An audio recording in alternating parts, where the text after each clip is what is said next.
오늘 말씀은 여호수아 22장 9절에서 12절 말씀으로 진심과 사랑이 있어도 오해와 갈등은 생겨난다 라는 제목으로 함께 말씀을 나누고자 합니다. 진심과 사랑이 있으면 오해나 갈등이 안 생길까요? 생깁니다. 생기더라고요. 오늘 여호수아 22장에 이스라엘의 12지파 중에서 2지파 반과 9지파 반 사이에 오해와 갈등이 생겨납니다. 전쟁을 하러 모입니다. 9지파 반이 2지파 반과 싸우려고 모입니다. 그런데 감사하게도 이게 전쟁으로 나아가지 않고 중간에 소통이 이루어지고 신뢰를 회복하고 믿음과 소망과 사랑으로 연합된 형제라는 사실을 확인하고는 그리고는 서로를 좋게 여기고 하나님을 찬양하는 것으로 이야기가 마무리가 됩니다. 아주 훈훈하죠. 그래서 이 내용을 같이 좀 살펴보고 우리 소망을 발견했으면 좋겠습니다. 사람과 사람의 모든 만남은 사실은 해석의 연속입니다. 뉴스가 보여주는 화면도 이미 일정한 해석을 담고 있죠. 이 예배를 10사람이 찍으면 그 영상이 다 똑같을까요? 그걸 5분으로 편집을 한다고 하면 10사람이면 10사람 다 아마 다를 거예요. 그죠? 어디에다가 포인트를 두느냐에 따라서 그렇지 않겠습니까? 그리고 어느 화면을 담느냐, 어디를 중심으로 생각하느냐가 다를 거란 말입니다. 그래서 사실은 본다는 거는 해석한다는 것인데 그 해석은 특정한 입장과 마음에 따라서 주도될 거예요. 그런데 우리가 무언가를 제대로 보기 위해서는 우리 마음이 어때야 할까요? 어떤 만남, 어떤 사건, 어떤 일들을 제대로 보기 위해서는 아무런 이런 선입관도 없는 그런 투명한 입장을 가져야지만 모든 것을 제대로 볼 수 있을까요? 그렇지 않아요. 그럴 수가 없어요. 우리 교회 물리학자가 계신데요. 자연을 볼 때 그냥 자연을 봅니까? 아니면 무슨 법칙이나 이런 어떤 나름의 좌표를 가지고 자연을 바라봅니까? 그렇죠. 가설을 가지고 그 가설에 자연이 대답을 하느냐 안 하느냐를 따지잖아요. 그렇죠? 그러니까 모든 사람은 다 나름의 입장을 가지고 본다고요. 내가 좋아하는 사람, 내가 사랑하고 위하여 기도하는 사람, 그렇지 않으면 내게 어렵고 힘든 사람 등등 이렇게 입장이 있지 않습니까? 만약에 여러분들이 길을 가다가 여러분들이 평소에 여러분들을 미워하는 또는 여러분의 원수라고 얘기할 수 있는 사람이 혹시 있을지 모르겠지만 그 사람의 이제 구약 성경 얘기입니다. 나귀가 이렇게 무거운 짐을 지고 넘어진 것을 보면 어떤 생각이 드시겠습니까? 여러분을 미워하는 사람이 역시 하나님은 살아계셔 뭐 이런 생각 안 들어요? 역시 하나님은 살아계셔. 그죠? 근데 그게 아니라 여러분이 은혜를 입고 평소에도 되게 감사하게 생각하는 사람의 나귀가 넘어지면 얼른 달려 무슨 생각하고 자시고 해석하고 자시고 할 것 없이 달려가서 일으켜 세우지 않겠습니까?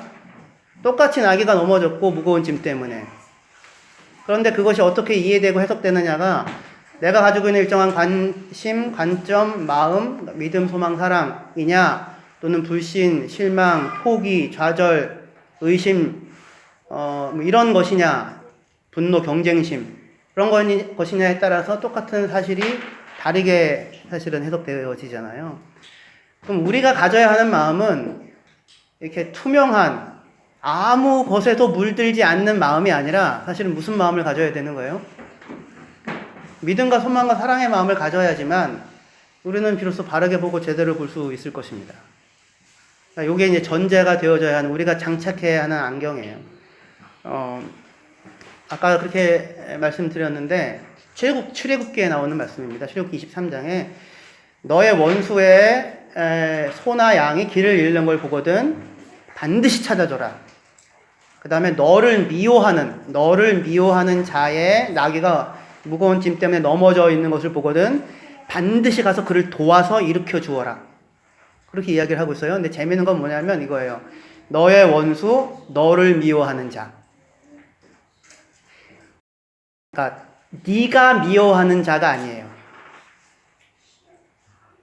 그러니까 이미 내가 미워하는 자라고 하게 되면 이 요구는 거의 불가능하죠. 그렇지 않겠습니까? 내가 미움이 있는데, 그러니까 미움이 있는데도 불구하고 억지로 이를 악물며 가서 이렇게 세워주는 것이 말씀에 대한 순종이다. 그게 아니라 너의 원수, 너를 원수처럼 대하는 존재, 그 다음에 너를 미워하는 자. 그러니까 이 행동을 하는 사람의 마음에는 원한과 미움이 있는 거예요, 없는 거예요? 없는 거라고요. 믿음과 소망과 사랑이 있다고요. 사울과 다윗을 생각해 보세요. 사울의 원수가 다윗이었죠. 그리고 사울은 다윗을 미워하죠. 근데 다윗도 사울을 미워합니까? 다윗도 사울을 원수처럼 대하나요? 그렇지 않지요. 그러니까 원한을 품고 미움을 가지고 억지로 이를 악물면서 사울을 용서해주는 행위를 한 게 아닌 거예요. 거기에 마음이 안 사로잡혀져 있어요. 믿음과 소망과 사랑이 마음을 붙잡고 있어요. 그러자 제대로 봐요. 사울은 하나님의 기름 부으신 이스라엘의 왕이다. 제대로 봐요. 제대로 대해요. 근데 사울은 이스라엘의 왕임에도 불구하고, 하나님의 기름 부으신 이스라엘 왕임에도 불구하고 이 사실을 신뢰하지 못해요.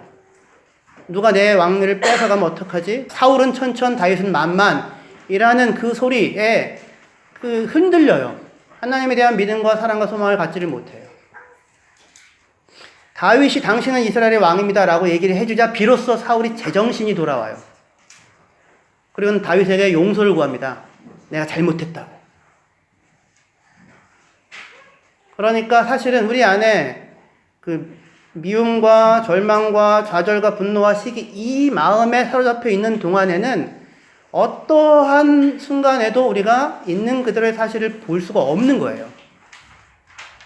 뭐가 있어야 되냐면 내 안에 믿음이 있고 사랑이 있고 소망이 있어야지 비로소 사태를 제대로 보고 사람을 제대로 보고 관계를 제대로 파악하고 내가 반응을 할 수 있는 것입니다. 그러면 우리에게 있어서 믿음과 소망과 사랑의 근거, 원천은 누구에게 있겠습니까? 언제나 정답은 하나님이시죠.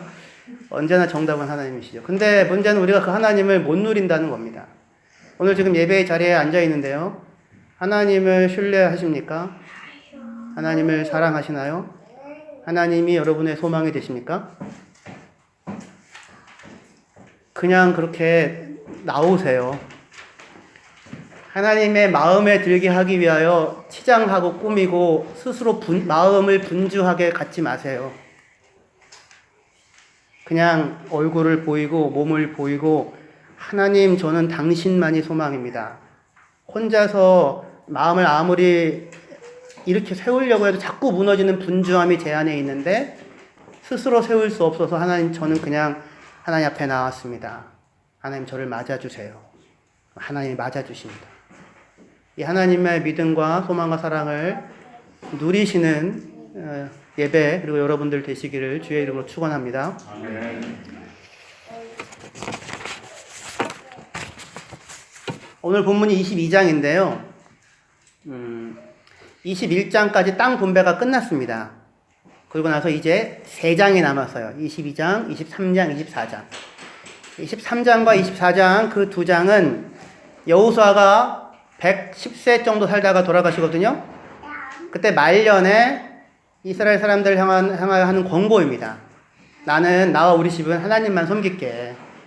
너희들은 하나님을 섬길지 이방을 신을 섬길지 택해. 우리는 하지만 하나님만 섬길 거야. 이렇게 얘기를 하는 그런 장면으로 끝이 나는데 그 바로 전에 요 22장의 이야기 12지파 형제들 가운데 오해와 갈등이 벌어지고 그것이 어떻게 봉합되는가라고 하는 이야기를 하고 있습니다. 그러니까 여호수아는 1장부터 5장까지 가나안에 어떻게 들어갔는가를 다루고 6장부터 12장까지 어떻게 정복했는가 13장부터 22장까지 어떻게 21장까지 어떻게 분배했는가를 다루어요.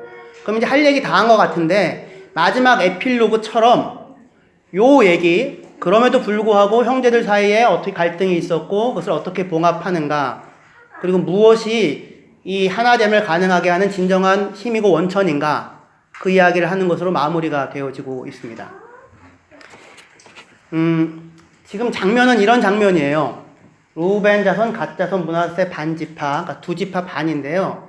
이 사람들은 요단강 건너편에서 이미 땅을 받았어요. 모세가 살아있을 때, 가나안의 전쟁을 수행하기 전에 먼저 요단 건너편에 바산 왕 오기랑 아모리 왕 시혼이라는 사람들이 다스리는 곳과 전쟁을 통하여 그 땅을 정복했는데, 그때에 요 두 지파 반, 르우벤, 갓, 므낫세의 절반 지파가 이렇게 모세에게 나와서 얘기를 했어요. 우리는 양떼들이 많은데 이곳은 양을 치기에 아주 좋은 땅이에요. 그러니 우리에게 이 땅을 우리의 기업으로 주세요. 그래서 모세가 허락했습니다. 여러분들이 만약에 나머지 9지파 반이라면 기꺼이 허락해 주시겠습니까? 아멘입니까? 예. 이 제비 뽑는 정신이어서 어디여도 사실 상관없는데, 예전에 제가 어렸을 때 아버님이 저에게 했던 밥상머리에서 했던 얘기가 있었습니다. 제가 연애를 시작할 때, 뭐 이럴 때였나? 저 아마 그랬던 것 같아요. 20살 정도 때. 이렇게 밭이 있는데, 옥수수 밭이다. 딱 한 번밖에 못 지나간다. 딱 하나의 옥수수만 따올 수 있다. 너는 들어가자마자 큰 거 보이면 딸래? 아니면 중간에 딸래? 제일 마지막에 딸래? 뭐 이런 거 했었어요. 제가 뭐라고 대답했을까요? 아까 청소년부에 물어봤어요. 그랬더니 어떤 아이는 제일 먼저 따겠다고 하고 어떤 아이는 제일 나중에 따겠다고 하더라고요. 그래서 지금 말하자면 이 루벤과 갓과 므낫세 반지파는 아직 가나안 들어가기도 전이잖아요. 그 땅에 목축하기에 훨씬 좋을 수도 있잖아요. 근데 여기 딱 보니까 이게 너무 좋은 거라. 그래서 여기 주세요. 이렇게 한 거예요. 그럼 나머지 9지파 반은 속으로 생각할 때 허락하면서도 얘네들이 여기가 좀 약속의 땅, 젖과 꿀이 흐르는 땅인데 이 땅이 훨씬 좋지 않을까 이런 마음 가질 수 있잖아요. 그렇죠? 양보합니다. 먼저 가질 수 있도록 해줘요. 하지만 조건이 있었어요. 모세가 조건을 겁니다. 너희가 여기 먼저 차지했는데 그거 좋다. 하지만 조건이 있다. 너희 땅 여기 얻었고 자녀와 가축들 여기 있을 수 있다. 하지만 너희 장정들, 군사들, 싸우는 사람들은 우리와 함께 요단을 건너가서 우리와 함께 싸워야 한다. 제일 앞서 싸우고 제일 먼저 싸우고 그 다음에 마지막까지 모든 지파가 다 땅을 분배받아 차지할 때까지 그때까지 싸워주고 난 다음에 그게 다 끝나면 너희가 돌아올 수 있다. 이게 공평하지 않아요?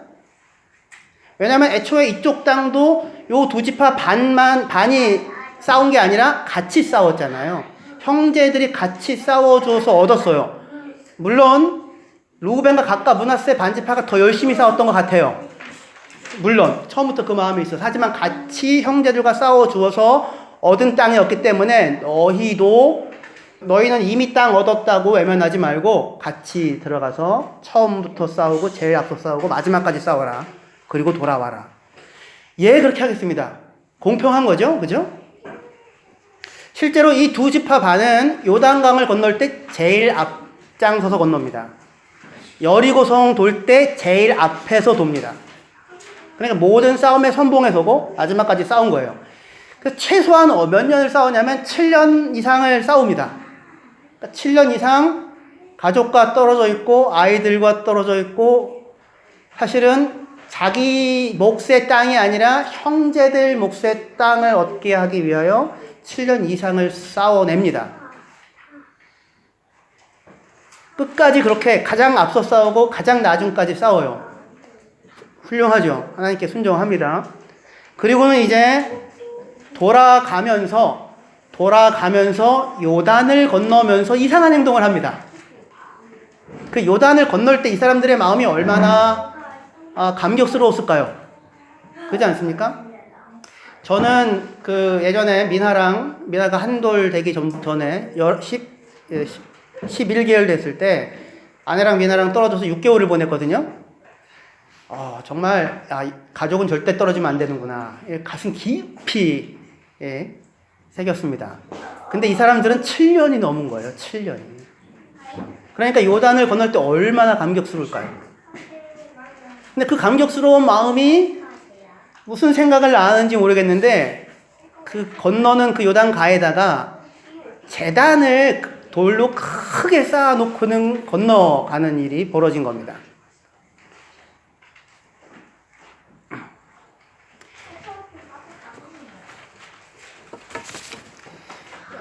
여호수아 22장 10절을 볼게요.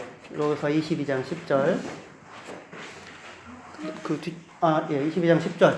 같이 읽겠습니다. 시작. 루벤 자손과 갓 자손과 므낫세 반 지파가 가나안 땅 요단 건너에 이르자 거기서 요단가에 제단을 쌓았는데 거기에 큰 제단이었더라. 예, 이렇게 큰 제단을 쌓았다고 합니다. 이들이 왜 이 제단을 쌓았는지, 무슨 생각으로 이런 일을 행했는지 성경이 이에 대해서 아직 설명을 해주지 않고 있어요. 얼마든지 설명을 할 수도 있잖아요. 그죠? 예를 들면 욥기를 시작할 때 욥은 의롭고 순전한 자다. 그죠? 그렇게 이미 독자들에게 얘기해 놓고서 그 다음에 이야기를 읽어봐라. 이렇게 할 수도 있잖아요.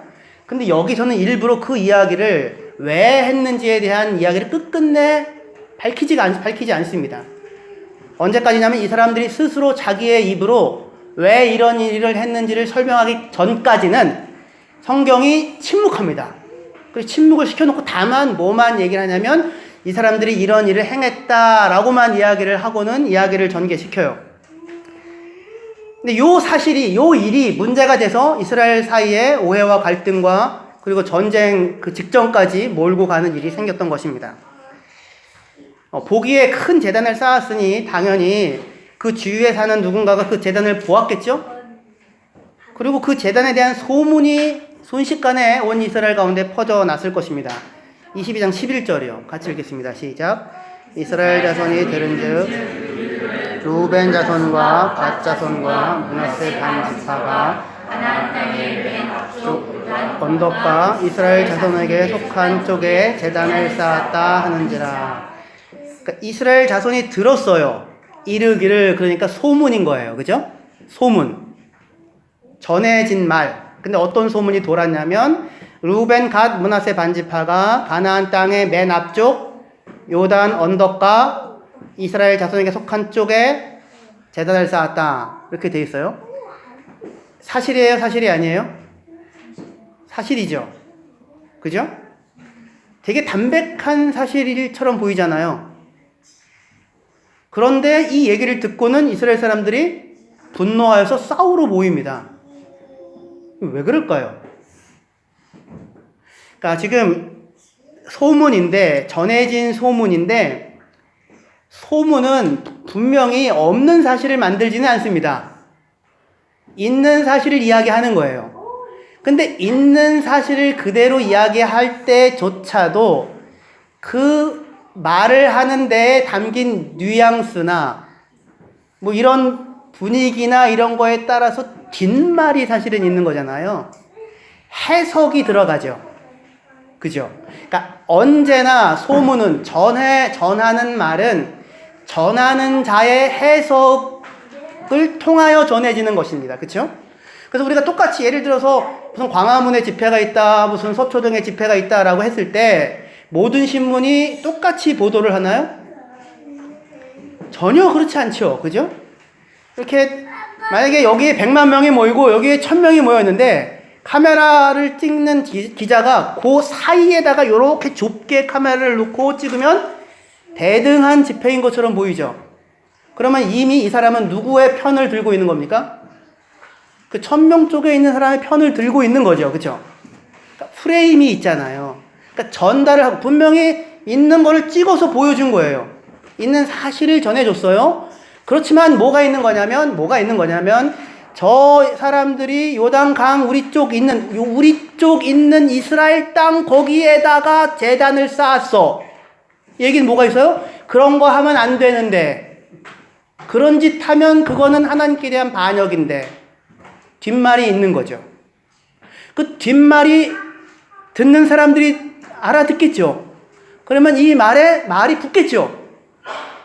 그래도 나중에는 이 사람들이 제단을 쌓을 때가 아니라 거기에다가 아들을 바쳤대. 이것까지 갈 수 있는 거잖아요.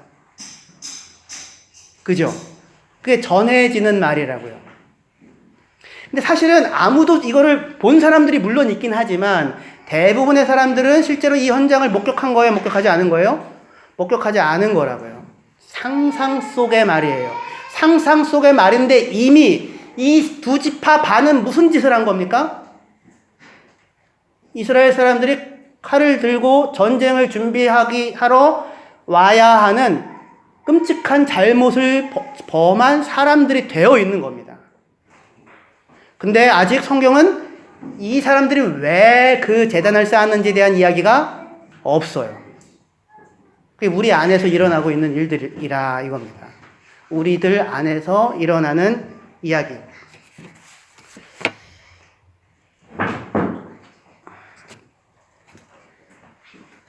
우리들 안에도 누군가가 어떤 사건을 전해주면은요, 그 전해 들은 이야기 때문에 행복해지고 기분이 좋아지는 일이 더 많습니까? 아니면은 갑자기 기분 나빠지는 일들이 더 많습니까?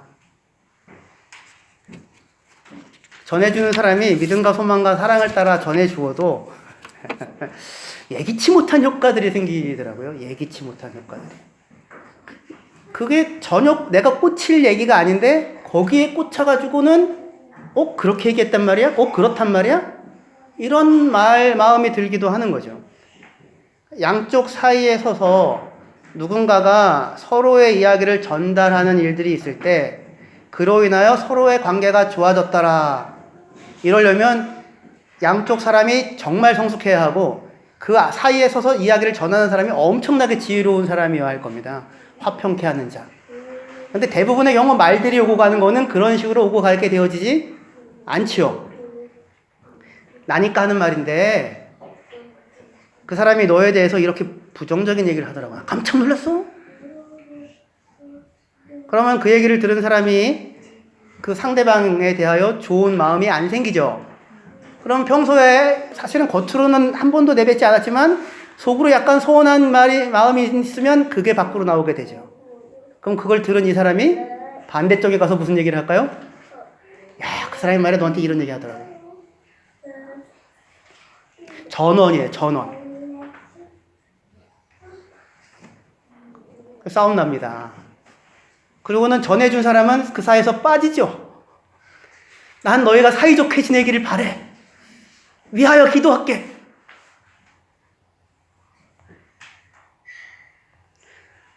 웃으시는 분들은 겪으신 거죠? 당사자가 되어서 겪었든 피해자가 되어서 겪었든. 근데 저는 자유롭느냐? 저도 자신이 없어요. 우리들 가운데서 이런 일들이 일어난다고요. 그러면서도 진심, 그러면서도 위하는 마음, 그럼에도 불구하고 일어나는 일들. 사실은 우리는 그 전해지는 말들에 대해서 휘둘리지 않아야 하잖아요. 그죠? 직접 들은 게 아니잖아요. 밀쳐냅시다. 직접 들은 말이 아닌 말에 붙잡혀서 분노하고 휘둘리지 맙시다. 그 사람이 직접 한 말이 아니잖아요. 지금 이 르우벤과 갓과 므낫세 반지파가 무슨 마음으로 이 일을 했는지 아직 성경에 얘기를 안 하고 있잖아요. 근데 분노해서 정의를 실현하겠다고 칼을 빼들고 싸우러 모이는 일까지 생긴다고요. 르우벤, 갓, 므낫세 반지파가 글쎄 요단가에다가 어마어마하게 큰 제단을 쌓았대. 이 소문이 이스라엘 지파에 다 나자 이스라엘 지파들이 자극을 받고 분노하여 싸우러 모이게 됩니다. 근데 생각해 보세요. 이 르우벤, 갓, 므낫세 반지파는 도대체 누굽니까? 아까 그래서 제가 설명을 먼저 한 거예요. 형제지요. 그냥 형제가 아니라 지난 7년 이상을 자기들 가족 다 놓고 아이들도 놓고 가장 앞서서 전쟁을 싸우고 가장 먼저 요단강에 발을 내딛고 가장 앞서서 여리고 전쟁의 제일 최선봉에 서고 처음부터 싸우고 마지막까지 싸운 어디든지 간에 형제들과 함께 싸워낸 그리고 그로 인하여 여호수아가 축복하여 보냈던 그런 형제들이었다고요. 그러니까 그냥 오다 가다 만난 사람들이 아니라 생사고락을 같이 했던, 나를 위해 기꺼이 목숨을 내걸고 적의 칼날 앞에 자기를 앞세웠던, 가장 앞장서서 싸웠던 형제들이었다고요. 하나님, 모세와 하나님 앞에 한 그 약속 하나를 지켜내기 위해서 가장 앞서 싸우고 마지막까지 싸우고 그걸 마지막까지 지켜내고는 돌아가는 형제들인 거예요. 그런 형제들인데, 그런 형제들임에도 불구하고 들리는 소문, 쟤네들이 제단을 쌓았대. 하나님을 반역하는 거 아니야? 라고 하는 쪽으로, 그리고는 전쟁하러 싸우러 모이는 자리에 이 사람들이 서더라고요. 어떻게 된 일인 게. 너무 안타까운 일 아닙니까? 근데 사람들 사이에서는 이런 일들이 일어나요. 그렇게 믿고 신뢰할 수밖에 없어서 자기들을 위하여 7년을 넘게 그 수고를 감수했던 그 사람들에 대해 어떻게 너희가 그럴 수 있어? 라는 비난으로 넘어가는 것은 한 걸음으로 족하더라고요. 사실은 이런 얘기가 들을 때 어떻게 해야 돼요? 애써 마음을 붙잡아야 되잖아요. 그럴 리가 없어. 그들이 만약에 그게 사실이라면, 그런 하나님 아니고 다른 신을 섬기기 위해서 한 것이라면, 그러면 그들의 지난 7년은 뭔데? 하나님 말씀 하나, 그 말 하나 신실하게 지키기 위하여 싸웠던 삶은 뭔데? 분명히 다른 이유가 있을 거야. 이렇게 생각해야 되잖아요. 그래서 믿음으로, 소망으로, 사랑으로 자기의 마음을 지켜내야 되잖아요. 그렇죠? 이래야 제대로 볼 수 있다고요. 그런데 여기서 한쪽 발로 미끄러져 나가는 일들은 너무나도 쉽게 벌어졌습니다. 왜 이렇게 쉽게 그 일이 벌어졌을까요? 그 이유는 이겁니다. 이 나머지 9지파 반이 정당하고 자기들이 볼 때 이 행동은 분명히 잘못된 행동으로 판단되었기 때문입니다. 무슨 얘기냐면, 왜 그러냐면, 당시에는 신명기 12장에 중앙성소예법이라는 게 있어요. 그 뭐냐면 이스라엘 전체에서 아무 데서나 예배하지 말고 한 곳 정해서 예배해. 거기가 실로였어요. 거기 성막이 있고 거기에 번제단이 있어요. 거기에서만 예배하지 다른 곳 아무 곳에나 예배하면 안 돼. 왜냐하면 아무 곳에나 예배하다 보면 우상숭배나 이런 걸로 빠질 수 있으니까 중앙성소예법이라고 하는 법을 정했다고요. 그런데 이 사람들이 이스라엘 요단 가에다가 제단을 크게 하나 쌓은 거예요. 그럼 딱 볼 때 뭘 어긴 겁니까? 중앙성소예법을 어긴 거가 되죠. 이거는 그 자체로 잘못된 일인 겁니다. 그래서 분노한 겁니다. 실제로 보다 중요한 것은 중앙성소 예법 자체뿐만 아니라 그게 목표하는 바가 뭐예요? 중앙성소 예법을 왜 정했습니까? 너희는 오직 하나님 한 분만을 섬겨라. 하나님 한 분만을 사랑해라. 하나님 한 분만을 신뢰해라. 그거잖아요. 그죠? 근데 사람들은 사실은 얼마든지 자기 스스로에 대하여서 하나님 한 분만을 나는 사랑하고 있나? 나는 정말로 하나님 한 분만을 온전하게 예배하고 있나? 이것을 먼저 물어보고 돌아보고 확인하지 않아도, 그걸 묻지 않아도 지금 뭐가 있는 거냐면 저놈은 그 법을 어겼어가 있는 거잖아요. 쟤는 법을 어겼고 쟤는 잘못했어. 그러니까 사실은 내가 하나님 한 분만을 사랑하고 섬기고 있는가가 가장 먼저 중요하게 물어봐야 하는 것인데, 우리는 그 물음 앞에 서게 되면 감히 누가 있어 내가 온 마음으로 하나님을 진실로 사랑하고 섬기고 목숨을 다하고 뜻을 다하고 힘을 다하여 하나님을 살아갑니다라고 감히 얘기할 수 있겠습니까? 쉽지 않죠. 그죠? 거기에 대해서는 누군가를 정죄하고 비난하는 자리에 설 수가 없을 거라고요. 그런데 왜 용감해지냐면 그 물음이 아니라 저 사람은 명백하게 잘못된 일을 행했어. 법을 어겼어. 이렇게 되니까 그건 잘못이야. 내가 정당해진다고요. 그 하는 말이, 너 잘못했어 라고 하는 말이 법을 어긴 건 맞으니까 정당해지잖아요. 그럴 때 사람은 무례해져요. 얼마든지 그렇게 될 수 있습니다. 그러니까 다윗이 자기는 자기의 형제보다 가까운 우리아의 아내를 취하고 그리고 우리아를 죽여버렸잖아요.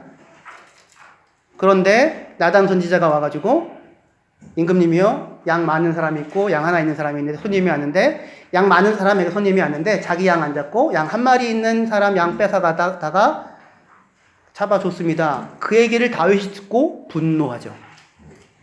이스라엘에 그런 악한 일을 행하는 인간이 있느냐? 죽어 마땅하다라고 분노를 한다고요. 근데 나단이 뭐라고 합니까? 네가 그 인간이야.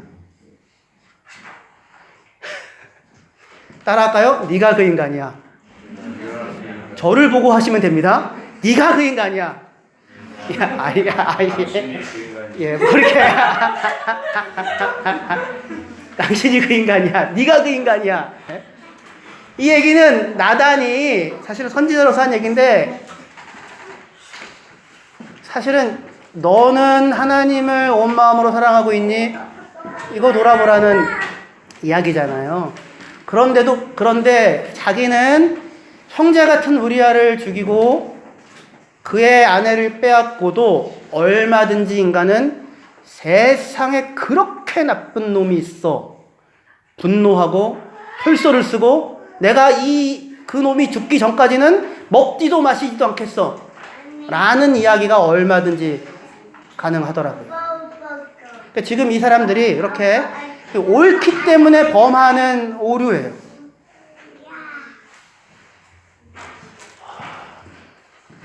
설교하는 자도요, 그런 일이 많을 수 있습니다. 제가 하는 말이 정당할 때 아주 그냥 아작을 내고 죽여버리겠어 막 이런 마음으로 만약에 제가 서서 이야기를 한다면 그 말 안에는 뭐가 있는 거예요? 사랑이 있는 게 아니라 독이 있고 분노가 있는 거잖아요. 그러면 그 이야기를 하는 저도 죽을 것이고 같이 죽을 거예요. 혹시 목사님에게 그런 모습이 보이면 여러분들이 위해서 기도해 주시기를 바랍니다. 목사님 안에 사랑과 믿음과 소망이 있기를, 여러분들 서로 안에. 빌립보서, 지금 큐티가 빌립보서거든요. 빌립보서 2장에 이런 말씀이 있습니다. 너희 안에 무슨 사랑이나 무슨 은혜의 권면이 있거든 그럴 때 겸손한 마음으로 나보다 남을 낮게 여기고 상대방을 대해라. 너희 안에 이 마음을 품어라. 그리스도 예수의 마음이다. 사랑의 권면, 그러니까 옳은 얘기를 하는 거예요. 정당한 이야기를 하는 거예요. 그 말 자체만으로 맞아요. 그 말이 틀리다는 게 아니에요. 중앙성소법 지켜야 되는 거예요. 맞아요. 그런데 그 말을 할 때, 그런 정당한 것이 있을 때 조심해라. 겸손함으로, 다툼이나 허용으로 말고 나보다 남을 낮게 여기고 그리고 말해라. 그리고 만나라. 너희 안에 이 마음을 품으라. 그리스도 예수의 마음이다. 그는 근본 하나님의 본체신데 얼마나 옳고 얼마나 정당해요. 그런데 하나님됨을 취해 가질 것으로 전리품처럼 생각하지 않고 자기를 비우고 종의 형체가 되고 종이 되어서 죽기까지 순종하고 복종하고 사람을 섬기는 것으로, 사랑으로, 그죠? 믿음과 소망과 사랑으로 자신의 하나님 되심을, 그 은혜와 마땅한 옳음을 드러내시고 나타내셨다고요. 그러니까 우리 안에 필요한 마음이죠.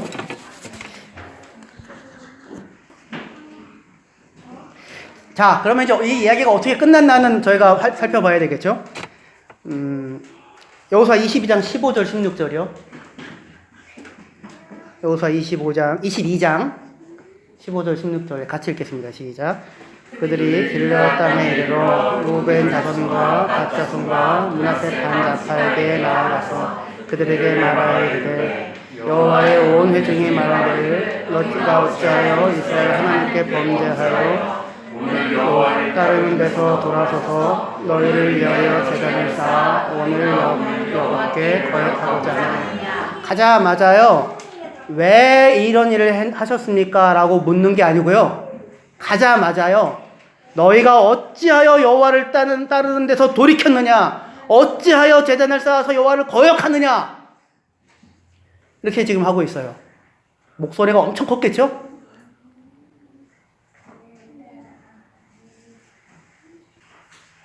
근데 뒤에 얘기를 들어보면 이 사람들은 하나님을 따르는 데서 돌아선 적이 없었어요. 사사기에 보면 이것과 비교가 될 수 있을 만한 사건이 나와요. 베냐민 지파랑 이스라엘 11지파가 싸워요. 서로가 서로를 죽입니다. 어마어마하게. 근데 사실은 둘 다 똥 묻은 개들이에요.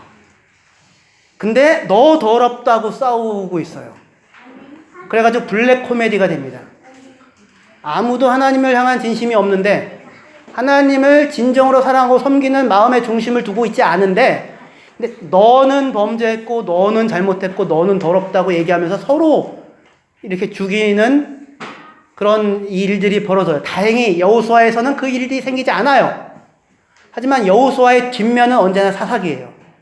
여호수아의 아름다운 이야기예요. 우리의 모델이에요. 여기로 가야 해요. 여기 이렇게 가면 우리 아름다운 모델을 할 수 있어요. 하지만 까딱 잘못하면 뒷모습이 어디냐면 사사기라고요. 지금 이 사람들에게는 그런데 뭐가 있냐면 감사하게도 하나님을 사랑하는 진심이 있어요. 여기서 16절에 여호와의 온 회중에 말하기를 너희가 어찌하여 이스라엘 하나님께 범죄하여 오늘 여호와를 따르는 데서 돌아서서 너희를 위하여 제단을 쌓아 너희가 오늘 여호와께 거역하고자 하느냐, 이 얘기를 하는 사람들에게는 무슨 마음이 있냐면 정말로 온 마음으로 하나님만을 따르고 섬기고자 하는 마음이 있어요. 그 진심이 있어요. 그리고 이 나머지 두 지파 반도 온 마음으로 하나님을 따르고자 하는 진심이 있어요. 그 진심과 진심이 있는데도 불구하고 오해가 생기고 갈등이 생긴 거예요. 그런데 그 맞부딪히는 그 충돌이 해결이 되는데 이 사람들에게 그 하나님을 가장 사랑하고 우선에 놓고 있는 그 진심이 있다는 사실이 무엇으로 확인이 되냐면, 어떻게 알 수 있냐면 그 다음에 나오는 여호수아 22장 19절이요. 예, 여기 같이 읽겠습니다. 시작. 그런데 너희의 소유주가 만일 깨끗하지 아니하거든 여호와의 성막에 있는 여호와의 소유주로 건너와 우리 중에서 소유주를 나누어 가질 것이니라. 오직 우리 하나님 여호와의 제단 외에 다른 제단을 쌓음으로 여호와를 거역하지 말며 우리들도 거역하지 말라. 이게 무슨 얘기냐면 아직 이 사람들이 왜 제단을 쌓았는지는 아직도 못 들었어요. 그런데 이 사람들 안에는 하나님만을 섬기고 따라야 한다는 마음이 가득해요.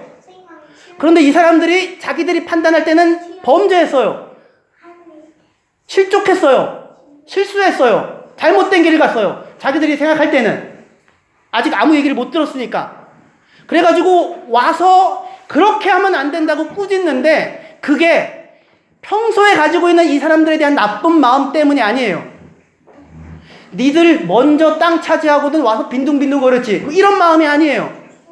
그러지 않았었거든요. 정말로 진심으로 7년 동안 한결같이 제일 앞서서 싸웠다는 걸 알아요.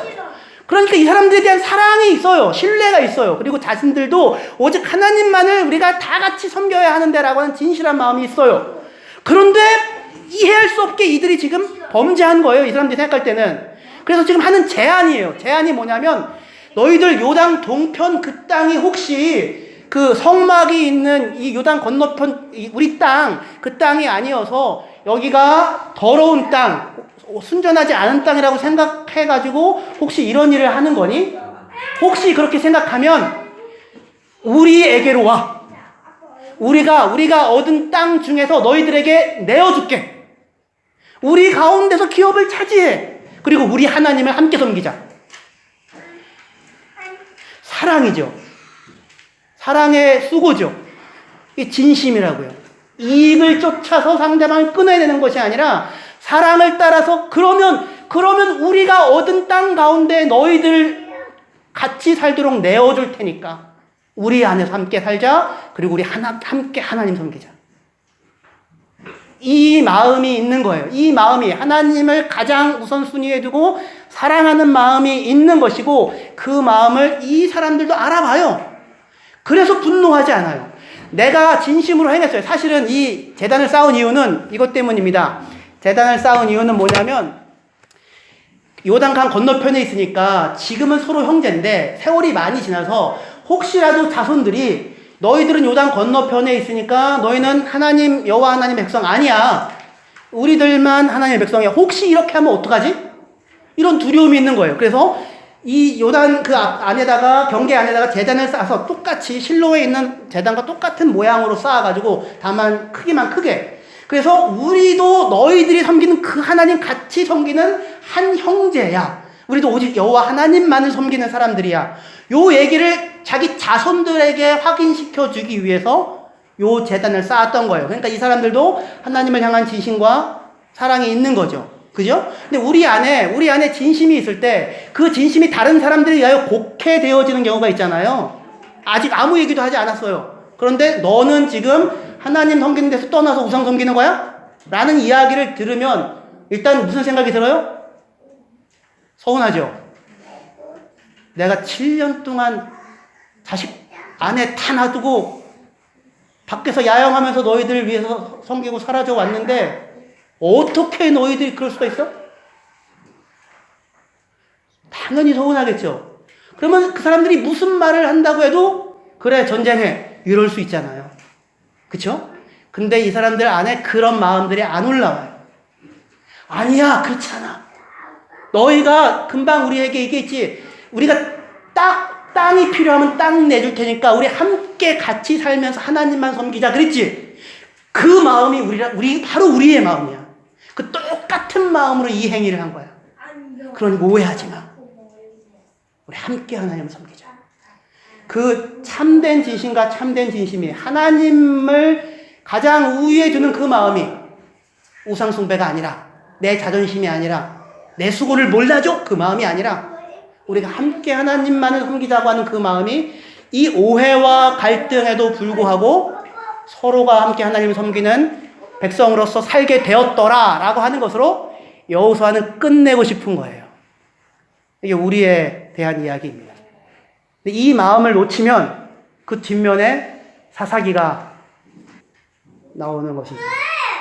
야고보서 거기 읽고 마칠게요. 야고보서 5장 13절 16절 예, 같이 읽겠습니다. 시작. 너희 중에 문화나갈 자가 있느냐 그는 기도할 것이요 즐거워하는 자가 있느냐 그는 찬송할 것이며 너희 중에 병든 자가 있느냐 그는 교회의 장로들을 청할 것이요 그들은 주의 이름으로 그를 위하여 기도할지니라. 믿음의 기도는 병든 자를 구원하리니 주께서 그를 일으키시리라. 혹시 죄를 범하였을지라도 사하심을 받으리라. 그러므로 너희 죄를 서로 고백하며 병이 낫기를 위하여 서로 기도하라. 의인의 간구는 무상히 힘입니다. 여기서 의인은 누구냐면 서로 죄를 고백하며 서로가 치유되기를 원하는 자들이 의인이에요. 서로에 대한 믿음과 사랑과 그러니까 신뢰가 형제들 사이에 우리 있으십니까? 혹시 그 신뢰가 깨어져서 지금은 불신, 서운함, 포기, 기대하지 않음, 최소한의 목만 감당함 등등을 하고 있을 수 있다면 그건 아마 병든 거예요. 분명히. 치유가 필요한 겁니다. 근데 처음부터 그 마음은 아니었었을 거예요. 처음에는 신뢰가 있었고 처음에는 사랑이 있었고 처음에는 포기와 내어줌이 있었을 겁니다. 당신 그러면 제가 요만큼 내어줄 테니까 여기서 같이 사십시오. 아마 이런 마음들 있었을 거예요. 근데 오고 가다가 소통의 부재나 잘못으로 말미암아 그런 일들이 번번이 때때로 좌절당하고 하면서 마음에 상처가 쌓이고 그 상처를 스스로 해결하지 못하는 일들 가운데 병드는 일들이 있었을 거예요. 우리가 형제에게 잘못했을 수 있고요. 형제가 나에게 잘못했을 수도 있어요. 이런 일들이 진심이 있어도 벌어져요. 우리가 서로가 하나님께 용서를 구하고 그리고 생각나는 잘못이 있다면 형제에게도 용서를 빌어야 할 거예요. 그리고 서로의 마음을 풀어주고 만져줘야 할 거예요. 그렇게 할 때에 치유가 일어나고 회복이 일어날 거예요. 의인의 기도는 역사하는 힘이 큰데 그 의인은 한 번도 범죄하고 한 번도 실수하지 않은 사람이 아니라 바로 이 사람, 서로 죄를 고백하고 서로가 치유되기를 원하는 자들, 그들이 의인일 거예요. 우리가 이렇게 기도하고 하나님께 나아갈 때 의인의 기도는 역사하는 힘이 크다. 우리를 치유하시고 회복하시는 하나님을 경험할 수 있을 것입니다. 기도하시겠습니다.